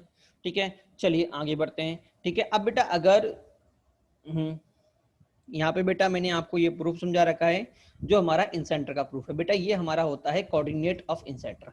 क्या होता है बेटा? Coordinate of incentre. बेटा अगर मेरे जो ट्रायंगल के कोऑर्डिनेट हैं वो x1, x2, x3, y1, y2, y3 हैं, तो बेटा जो मेरा इंसेंटर का जो कोऑर्डिनेट होगा बेटा, और बेटा ABC क्या है बेटा? लेंथ ऑफ साइड से। क्या है बेटा? लेंथ ऑफ साइड से।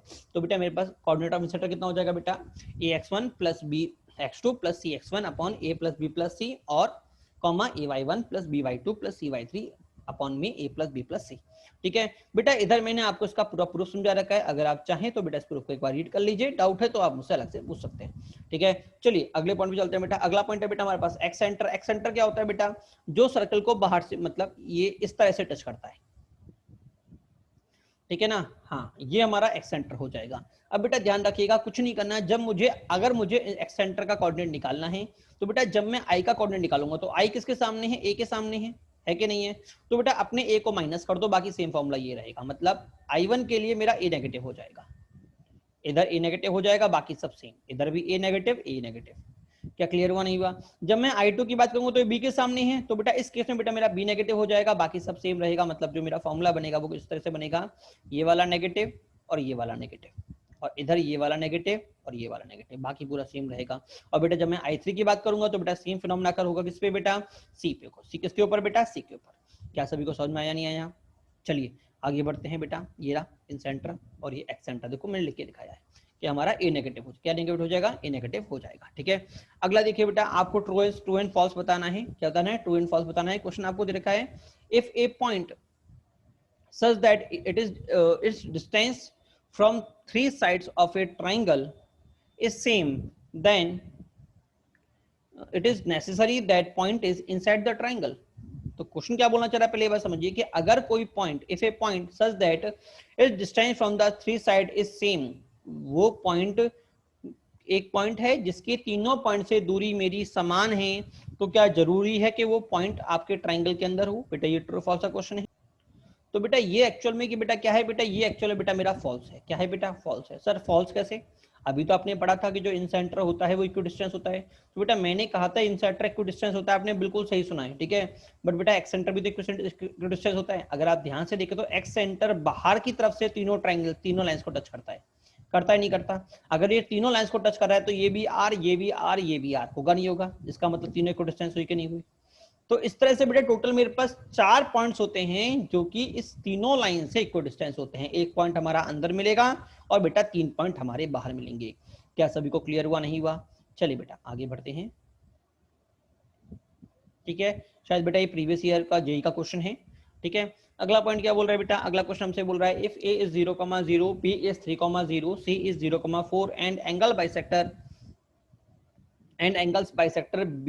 of B meets AC at D, then find coordinate of D। बेटा बड़ा लॉलीपॉप क्वेश्चन है। एंड इन सेंटर, बेटा देखो आपको एक ट्रायंगल दे रखा है, तीनों साइड्स की वैल्यू पता है, AD आपका क्या है? एंगल बाइसेक्टर है। एंगल बाइसेक्टर तो आप समझ गए होंगे कि जो D होगा AD अपॉन DC होगा वो बेटा 3:5 होगा। आपको ए के कोऑर्डिनेट पता है, सी के कोऑर्डिनेट पता है, दोनों का रेशियो पता है, डी आपका निकल जाएगा सेक्शन फॉर्मूले से। ठीक है, ये आपका होमवर्क है। हम आगे बढ़ते हैं, अगला क्वेश्चन देखिए बेटा। और इन सेंटर के लिए बेटा आपको फॉर्मूला पता है, क्या है? ax1 प्लस ये देखो x1 मेरा क्या है? 0,0, तो देखो मैंने क्या लिखा है? ए का मतलब ये मेरा 5 आ रहा है, तो 5 × 0 लिखा हुआ है।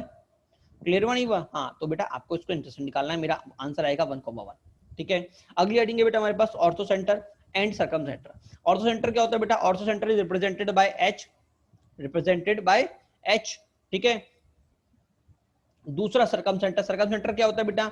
मेड बाय, देखो बेटा जो ऑर्थो सेंटर होता है ना बेटा, वो एक्चुअल में एल्टीट्यूड से बनता है। किससे बनता है बेटा? एल्टीट्यूड से बनता है। ठीक है ना? और जो सर्कम सेंटर होता है बेटा वो परपेंडिकुलर बाइसेक्टर से बनता है। किससे बनता है बेटा? Perpendicular bisector. इसका मतलब कि बेटा अगर मैं किसी ट्राइंगल को बना रहा हूं तो देखो मेरे पास दो तरह के परपेंडिकुलर बनते हैं। इस तरह से मान लो ये मेरा ट्राइंगल है, तो एक परपेंडिकुलर तो बनेगा जो यहां से इस लाइन पे पड़ने वाला परपेंडिकुलर है। ठीक है, इसको मैं बोलता हूं एल्टीट्यूड। ठीक है, और जो परपेंडिकुलर बाइसेक्टर था वो क्या होता है कि इस लाइन को बीच में से जो परपेंडिकुलरली काटेगा, ये होता है परपेंडिकुलर बाइसेक्टर। ठीक है ना? तो जो बेटा जो एल्टीट्यूड से बनेगा वो होता है ऑर्थो सेंटर, और जो परपेंडिकुलर बाइसेक्टर से बनता है बेटा वो होता है मेरा सर्कम सेंटर। क्या क्लियर हुआ नहीं हुआ? अब बेटा सर्कम सेंटर की एक खास बात और होती है कि सर्कम सेंटर के चारों तरफ जो सरकम सेंटर होता है, अगर आप इसको ध्यान से देखिए, मैंने क्या बोला, सरकम सेंटर आपके इन लाइंस का परपेंडिकुलर बाइसेक्टर होता है। क्या होता है? परपेंडिकुलर बाइसेक्टर होता है, ठीक है। और जिस पॉइंट पे ये कट करता है बेटा, वो मेरा सरकम सेंटर होता है, ठीक है। तो बेटा एक्चुअल में सरकम सेंटर को लेके अगर मैं सर्कल बनाता हूं तो बेटा वो इन तीनों पॉइंट्स को टच करके निकलता है, ध्यान रखिएगा। क्यों? अगर आपको ध्यान हो तो कॉर्ड की अगर ये तीनों line as a chord treat करेंगे तो हम जानते हैं कॉर्ड की जो परपेंडिकुलर बाइसेक्टर होती है ना, वो सेंटर से होकर निकलती है। पता है कि नहीं पता सभी को? हमने लास्ट ईयर पढ़ा हुआ है आपका 11th 10th के अंदर कि जो भी कॉर्ड की परपेंडिकुलर बाइसेक्टर होती है वो सेंटर से होके पास करती है। तो ये भी सेंटर से पास करेगी और ये भी सेंटर से पास करेगी, अगर ये दोनों मेरी किसी ट्राइंगल की कॉर्ड है तो। और अगर ये तीनों ही कॉर्ड हैं तो बेटा इनकी जो परपेंडिकुलर बाइसेक्टर होगी ना, वो बेटा मेरी सेंटर से पास करेगी। तो बेटा उस पॉइंट को लेके अगर मैं इन तीनों को पॉइंट को लेके एक सर्कल बनाता हूं तो बेटा वो इन तीनों पॉइंट से होके निकलेगा। क्या सभी को समझ में आया नहीं आया? अब बेटा मेरे पास जो ऑर्थो सेंटर और सर्कम सेंटर का जो फॉर्मूला होता है बेटा, ऑर्थो सेंटर का फॉर्मूला होता है बेटा हमारे पास x1 tan a plus x2 tan b plus x3 tan c upon tan a tan b tan c, और y1 tan a plus y2 tan b plus y3 tan c upon tan a tan b tan c, ठीक है। और circum centre का formula क्या होता है बेटा? ये होता है बेटा x1 sin 2a plus x2 sin 2b plus x3 sin 2c upon sin 2a plus sin 2b plus sin 2c, same बेटा y के अंदर, ठीक है ना। अब काम की बात, जो यहाँ पे सबसे काम की बात है, दोनों फॉर्मूले को भूल जाओ। यहाँ पे लिखा हुआ है भूल जाओ, दोनों फॉर्मूले को भूल जाओ, आपको फॉर्मूला याद नहीं करना। इन क्वेश्चन को सॉल्व करने के लिए आप बेसिक अप्रोच अपनाओगे, जो हमारे पास बेसिक अप्रोच होती है। बेसिक अप्रोच क्या होती है बेटा? अरे अगर मुझे परपेंडिकुलर दे रखा है तो स्लोप नहीं निकाल सकते क्या आप उसका? आप सिंपल कॉमन सेंस लगाना कि भाई अगर मुझे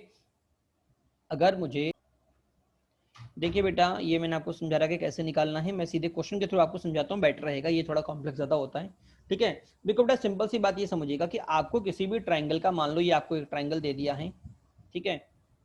मैं प्रॉपर और बना देते हैं। मान लो ये आपको ट्राइंगल दे दिया है, ठीक है। और मैं पॉइंट ले रहा हूँ बेटा 1,2, 3,4 और बेटा ये ले रहा हूँ 5,6, ठीक है। और ये ट्राइंगल मैंने बना दिया, ठीक है। अब आपसे किसी ने पूछता है कि बताओ इसका ऑर्थो सेंटर क्या होगा? तो ऑर्थो सेंटर क्या होता है बेटा? पहली बात, जो इस पॉइंट से चलता है, इस पॉइंट पे लाइन पे परपेंडिकुलर होता है। क्या आपको मेरी बात समझ में नहीं आई? क्लियर हुआ नहीं हुआ? तो आप कैसे निकालोगे बेटा? ये मेरा एल्टीट्यूड 1 है तो इसको A1 बोल दूं, ठीक है। सेम बेटा यहां से भी एक लाइन चलेगी जो इसको यहाँ पे परपेंडिकुलर होगी, इसको A2 बोल दूं। क्या क्लियर हुआ नहीं हुआ? ठीक है। A1 का स्लोप M1 होगा और A2 का स्लोप M2 होगा, ठीक है। तो बेटा मैं क्या करूंगा, पहले equation of A1 and A2 निकालूंगा। सर कैसे निकालूंगा? बेटा इक्वेशन क्या होती है? इक्वेशन होती है बेटा, पहली बात तो समझना, ये कहां से पास करेगा हमारे पास। अगर आपको इक्वेशन ऑफ लाइन नहीं पता तो मैं आपको समझा देता हूं कि हमारे पास इक्वेशन ऑफ लाइन क्या होती है बेटा। हमारे पास 2 से 3 इक्वेशन ऑफ लाइन होती है। सबसे जो बेसिक फॉर्म होती है बेटा वो होती है स्लोप इंटरसेक्ट फॉर्म। क्या होती है बेटा? Slope point form. क्या बोलती है बेटा कि अगर कोई लाइन x1 y1 से पास कर रही है, x1 y1 से पास कर रही है, और उस लाइन का बेटा स्लोप अगर m है, क्या है बेटा? अगर उस लाइन का स्लोप मेरे पास क्या है?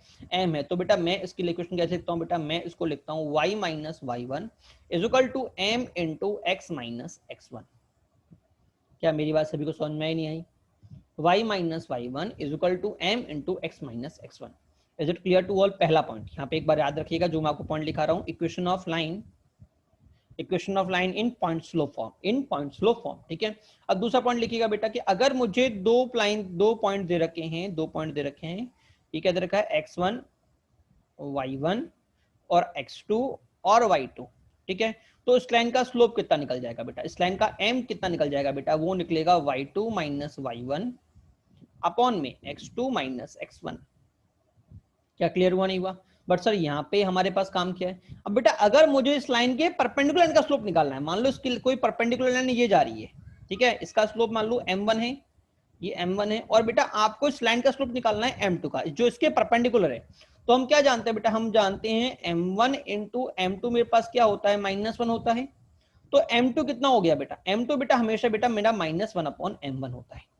क्लियर हुआ नहीं हुआ? और m1 की वैल्यू कितनी है बेटा मेरे पास? y2 minus y1 upon x2 minus x1 डाल दूं तो बेटा मुझे m2 यहां से क्या मिल जाएगा बेटा? m2 बेटा मुझे मिल जाएगा यहां से माइनस में x2 माइनस x1 अपॉन में y2 माइनस y1। क्या इतना सभी को समझ में आया? तो बेटा अगर हमको इस ट्राइंगल के बारे में बात करनी है, इस ट्राइंगल के बारे में बात करनी है, तो देखो मैं कैसे बात करूंगा। पहली बात तो हाँ, ये किसके लिए था, मैं यहीं पे बना देता हूँ फिगर। ये मेरा इस लाइन के लिए था, m इसका स्लोप m था, पॉइंट मेरा x1, y1 था। ठीक है, अब बेटा मैं इधर निकाल रहा हूँ इक्वेशन ऑफ a1। a1 की इक्वेशन निकालो तो बेटा पहली बात तो a1 जो लाइन है वो किस पॉइंट से पास कर रही है, 5, 6 से पास कर रहा है कि नहीं कर रहा। तो मैं क्या बोलूंगा, मैं बोलूंगा y माइनस y1 कितना है, 6 है कि नहीं है, इजिकल टू में m इंटू m किसका, इसका स्लोप m1 इंटू में x माइनस x2 कितना दे रखा है बेटा, मुझे 5 दे रखा है। x2 कितना दे रखा है, 5 दे रखा है। क्या इतनी बात सभी को समझ में नहीं आई।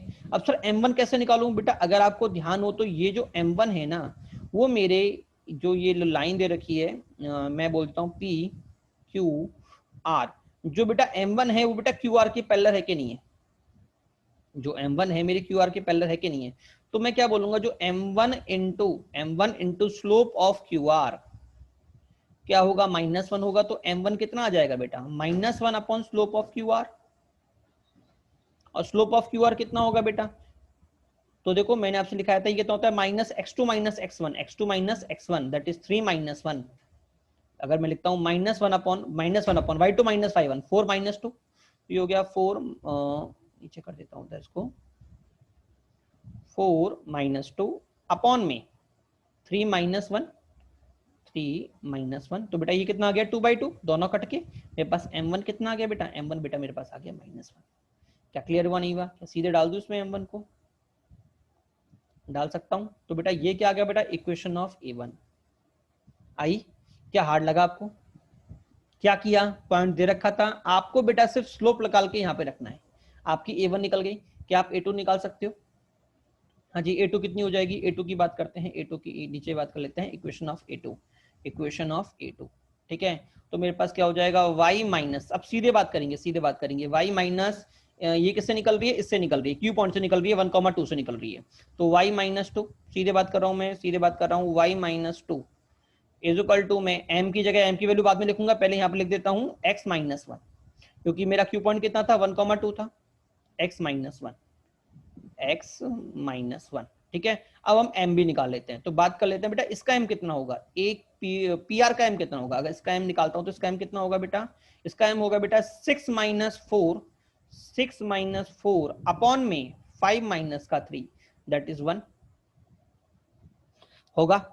अगर बेटा ये मेरा 1 ही आ रहा है क्या, 6 माइनस में 4 अपॉन में 5 माइनस का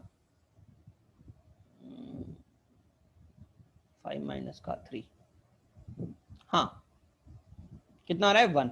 तो हम जानते हैं इस लाइन का प्रोडक्ट और इस लाइन का प्रोडक्ट 1 होगा, 1 है, तो हम जानते हैं इसका प्रोडक्ट कितना होगा, इसका रेसिप्रोकल, तो कितना हो जाएगा, ये हो जाएगा बेटा -1, होगा नहीं होगा। तो बेटा इसकी क्वेश्चन कितनी आ गई बेटा, इसकी क्वेश्चन आ गई सीधे, मैं यहाँ पर रख देता हूँ -1।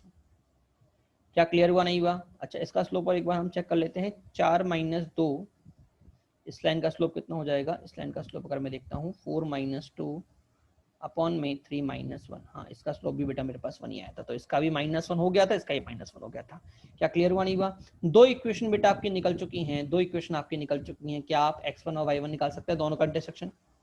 इक्वेशन निकाल कितना टाइम लगा, देखो ये एक लाइन में आपका आंसर निकल गया, एक लाइन में। क्या क्लियर हुआ नहीं हुआ, तो आपका आंसर आ गया, क्लियर। अच्छा जैसे आप इंटरसेक्शन निकालेंगे आपका क्या निकल जाएगा, आपका एल्टीट्यूड निकल जाएगा, क्योंकि ऑर्थो सेंटर निकल जाएगा। हम जानते हैं ऑर्थो सेंटर क्या होता है बेटा, इंटरसेक्शन ऑफ लाइन। अगर बेटा मुझे इसी का सर्कम सेंटर निकालना होता, क्या निकालना होता, सर्कम सेंटर तो मैं कैसे निकालता, तो वापस फिगर बना लो, ये ऐसे ऐसे और ये ऐसे। ठीक है, मैंने पॉइंट क्या लिए थे बेटा, मैंने लिए थे 1,2, 3,4 और ये 5,6। तो बेटा मैंने क्या कहा था, ये लाइन बीच में से कट करेगी, ये ऐसे, ठीक है, और इधर से ये लाइन इधर से बीच में से कट करेगी ऐसे, और मुझे ये पॉइंट निकालना है। ठीक है, तो इसका स्लोप कितना था, 1। अच्छा मैं बजाय इधर के इस वाले को ड्रॉ कर दूं, क्योंकि इसका स्लोप मुझे पता है, इस तरह से इसका स्लोप कितना था, 1।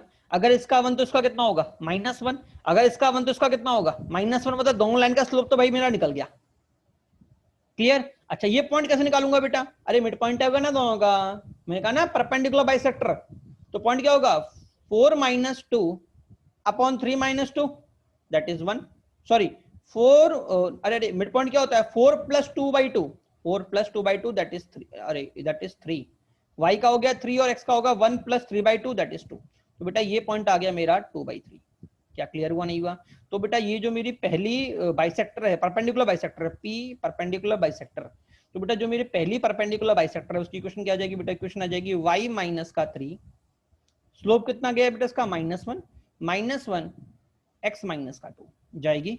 और PB2 कितनी चली जाएगी बेटा? PB2 कितनी चली जाएगी? PB1 था, वो कितनी चली जाएगी बेटा? वो चली जाएगी y माइनस का, मिड पॉइंट निकाल लें तो 3 + 5/8 दैट इज 4, और 6 + 5/8 4/8 2 दैट इज 5, 5 + 3/2 4, 6 + 4/2 5। तो मेरे पास y तो आ गया 5, ये आ गया -1 और बेटा x मेरे पास आ गया कितना? 4।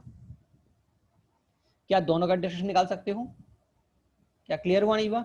अब आप खुद ही सोचिएगा कि बेटा ये वाला तरीका ज्यादा बेटर है या फिर आपका ये वाला जो फॉर्मूला था ये वाला ज्यादा बेटर है, क्योंकि इसके अंदर आपको पहले x1 x2 आपको दे रखे होंगे तो 10a निकालना पड़ेगा, 10b निकालना पड़ेगा, 10c निकालना पड़ेगा। ये ज्यादा बेटर और फिर सिंप्लीफाई करना ज्यादा बेटर कि वो सीधे इक्वेशन निकाल के सोल्व करना ज्यादा बेटर, क्योंकि बेटा इक्वेशन निकालना आपके लिए सबसे लॉलीपॉप खेल होगा जब आप इस चैप्टर को आगे कंटिन्यू करना स्टार्ट करोगे, क्योंकि स्लोप तो आप फिगर बना के वहीं पे लिख दिया करो। जैसे इसका स्लोप कितना आ गया माइनस, का स्लोप कितना आ गया -1/2, फिगर बनाओ वहीं पे लिख दो, आगे बढ़ना ही नहीं है। क्लियर हुआ नहीं हुआ? अब देखिए अगला क्वेश्चन आपका दे रखा है, find equation of a line. आपको इसकी लाइन की क्वेश्चन निकालनी है, निकाल लोगे? हाँ देखो, देखो हाँ बेटा एक बात ध्यान रखिएगा, इक्वेशन ऑफ लाइन मैंने आपको अभी तक स्लो फॉर्म में ये रही, स्लो फॉर्म में। हाँ बेटा देखो अभी तक मैंने आपको लिखाई थी equation of line in slope form. बेटा equation of line in 2 point form भी होती है, equation of line in 2 point form. 2 point form क्या होती है बेटा कि अगर आपको 2 पॉइंट दे रखे हैं x1, y1 और x2, y2, तो बेटा बड़े बात वही है, लॉलीपॉप चीज है, बस पागल बनाने वाला खेल है। मैं क्या बोलूंगा y minus y1 is equal to y2 minus y1 upon में x2 माइनस x1, ठीक है, इनटू में x माइनस x1। अगर आप ध्यान से देखो तो बेटा वही बात है। सर कैसे वही बात है? आप तो नया फॉर्मूला लिखा रहे हो। बेटा देख मैंने कहा था ना पॉइंट से मेरा ये लाइन इस पॉइंट से पास हो रही है, तो y minus y1 into m into y minus y2। अब सर m एक्चुअली मैंने इन दोनों से निकाला है। बेटा m क्या होता है आपको पता होगा, y2 minus y1 upon x2 minus x1 होता है कि नहीं होता? तो बेटा एक्चुअल में उसने यहां से स्लोप निकाल के यहाँ पर रख दिया है। क्लियर हो नहीं हुआ? हाँ तो बात एक ही है, ठीक है। हाँ तो बेटा ये आपका होमवर्क बेटा निकाल के जरूर लाना, क्योंकि अगली क्लास में जब हम इक्वेशन निकालेंगे तो वर्बली निकालेंगे, ठीक है। हाँ ये भी आपका होमवर्क, मैंने अभी आपको क्वेश्चन कराया है इस पे। ये भी आपका homework, find point passing through this, इस पॉइंट से पास कर रहा है और परपेंडिकुलर है इस लाइन के, परपेंडिकुलर है इस लाइन के। इसको तो हम अभी अभी कर लेते हैं, इसको तो हम एक क्वेश्चन को तो हम अभी कर लेते हैं। कौन सा है कि मेरा इस पॉइंट से पास हो रहा है और परपेंडिकुलर है इस पॉइंट से। देखिए बेटा मुझे पॉइंट दे रखा है 2,7 ठीक है, इस लाइन से पास कर रही है और बेटा परपेंडिकुलर है किस लाइन के? 1,2 और 3,4 के। किसके है? 1,2 और बेटा मेरे पास पॉइंट क्या था? 1,2 और 3,4, यही तो था, 1,2 एंड 3,4। तो बेटा यहाँ से स्लोप कितना आ गया बेटा? मेरे पास स्लोप आ गया, इसका स्लोप कितना आ गया इस लाइन का? 4 - 2 अपॉन में 3 - 1 दैट इज 1, ठीक है। और बेटा जो हमारी लाइन का स्लोप पूछा जा रहा है L1 M2 is equal to -1, ठीक है। तो m का स्लोप कितना आ गया बेटा? -1 अपॉन M2, और M2 की वैल्यू बेटा मेरे पास कितनी आई है? 1 आई है। तो बेटा M1 कितना आ गया बेटा मेरे पास? -1 आया। आया कि नहीं आया? तो इक्वेशन लाइन कितनी हो जाएगी बेटा?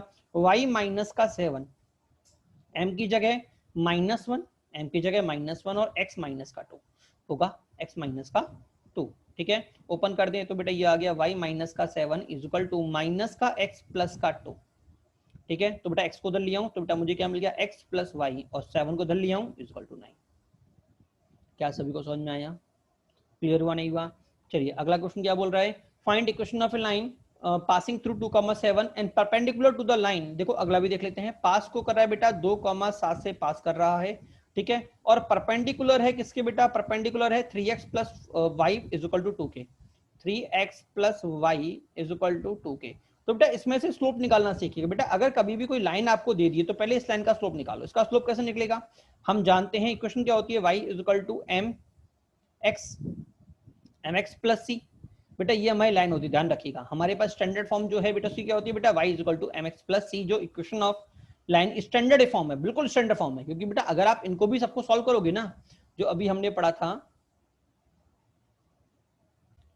बेटा, हमारे पास जितने भी इक्वेशंस होती हैं बेटा, ये आपकी सबसे स्टैंडर्ड फॉर्म होती है। ठीक है, वैसे हम आगे पढ़ेंगे तो बेटा सारी इक्वेशन ऑफ लाइंस पढ़ेंगे, टेंशन ना लें। ठीक है, तो वहां पे आपका ये वापस सीधे आ जाएंगे, तो वहां पे उनके बारे में डीपली स्टडी कर लेंगे। ठीक है, तो बेटा ध्यान रखिएगा, इक्वेशन अगर आपको कभी भी निकालनी है, स्लोप कभी भी निकालना है इक्वेशन ऑफ लाइन का, तो बेटा आप उसको हमेशा इस फॉर्म में कन्वर्ट करिए। तो मैं कन्वर्ट करूंगा तो कैसा आएगा बेटा, मेरे पास आ जाएगा y इज इक्वल टू, मान लो यहाँ पे y की जगह 2y होता तो और कैसे निकालता तो और मजा आता। तो मैं क्या बोलता, मैं तो कन्वर्ट करता किस तरह से, इस फॉर्म में, y is equal to M X plus C के फॉर्म में। तो मैं क्या बोलता, 2y is equal to minus 3x plus 2 होता। तो y कितना हो जाता बेटा, y मेरे पास हो जाता माइनस 3/2 x प्लस 1 होता कि नहीं होता? जरा ध्यान से देखो, क्या इस फॉर्म में कन्वर्ट हुई कि नहीं हुई? Is it clear to all? y is equal to mx plus c। तो बेटा अब जो मेरा x का कोएफिशिएंट होगा ना बेटा, वो मेरा हो जाएगा स्लोप। और मैं बोल रहा हूं जो मेरी लाइन है वो इसके परपेंडिकुलर है, इसके परपेंडिकुलर है, मतलब जो मेरा m है वो क्या होगा, इसका नेगेटिव रेसिप्रोकल, मतलब माइनस में 1/-3/2, इसका नेगेटिव में रेसिप्रोकल, दैट इज 2/3। तो स्लोप की इक्वेशन लाइन क्या हो जाएगी बेटा, y माइनस का 7, y माइनस का 7 और स्लोप की जगह 2/3 और x की जगह x माइनस का 2। ये मेरा आंसर आ गया। क्या सभी को क्लियर हुआ, नहीं हुआ? ठीक है, चलिए आगे बढ़ते हैं। अगला क्या बोला बेटा, find ortho centre. Find ortho centre, आपको पॉइंट दे रखा है 1,1, 4,4 एंड 3,6, 3,6। बेटा देखिए अभी हमने थोड़ी देर पहले देखा था, तो मैं क्या करूंगा, फिगर बना लेता हूँ, पहले सारे पॉइंट बना लेता हूँ, 1,1, 4,4, 3,6। तो फिगर बना लो। देखो भैया फिगर ये मेरा बन गया, बड़ा सा फिगर ये रहा। ठीक है, हाँ ये बन गया मेरा फिगर। ठीक है, इसको बोल देता हूँ 1,1, ये हो गया 3, तो होल्ड करेगा बेटा, ये हो गया 4,4, 4,4। ठीक है, और ये हो गया बेटा 3,4।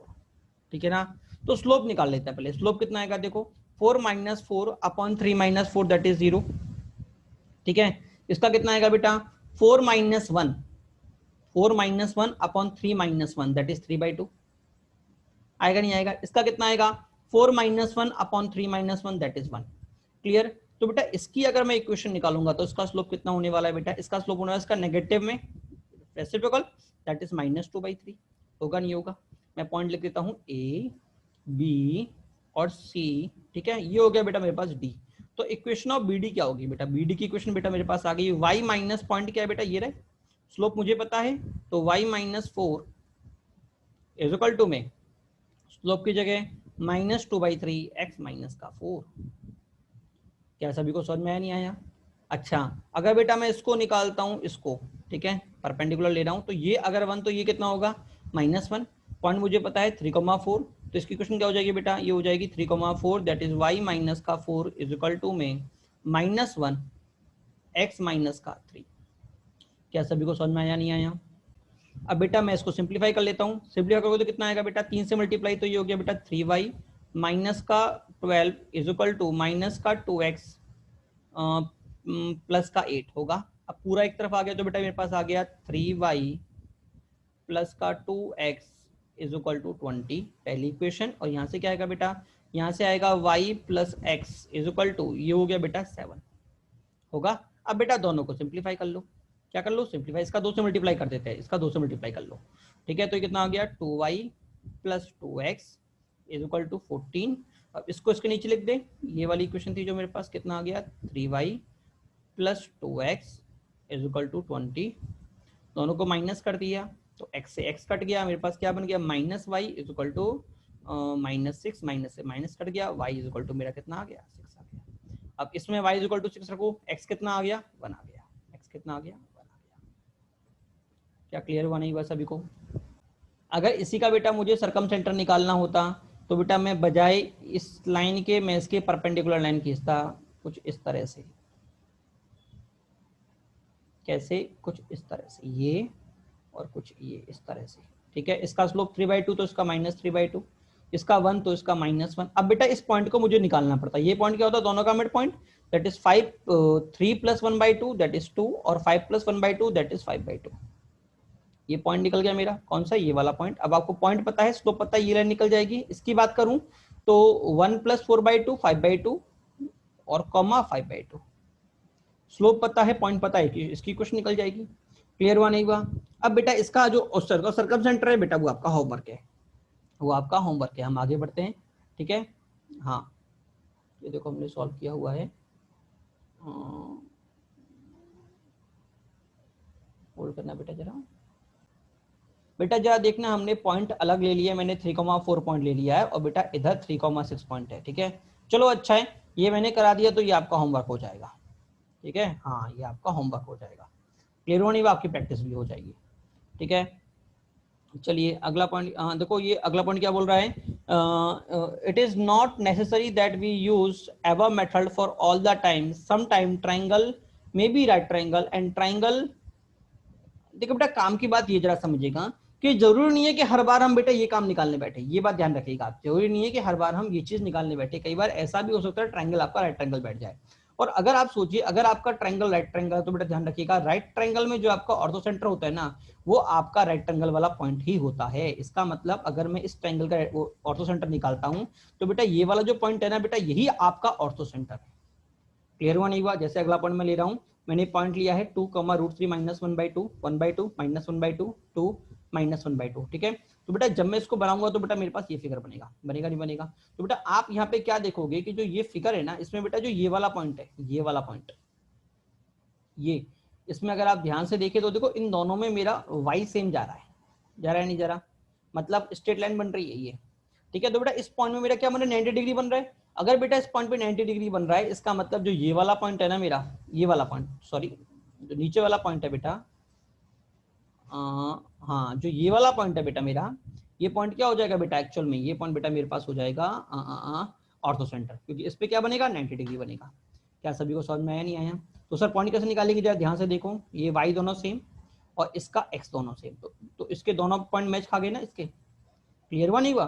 दोनों पॉइंट मैच खा गए, मतलब इस पे क्या बनाएगा, वो 90 डिग्री बनाएगा, ठीक है। तो यही बेटा मेरा ऑर्थो सेंटर हो जाएगा। क्या क्लियर हुआ नहीं हुआ?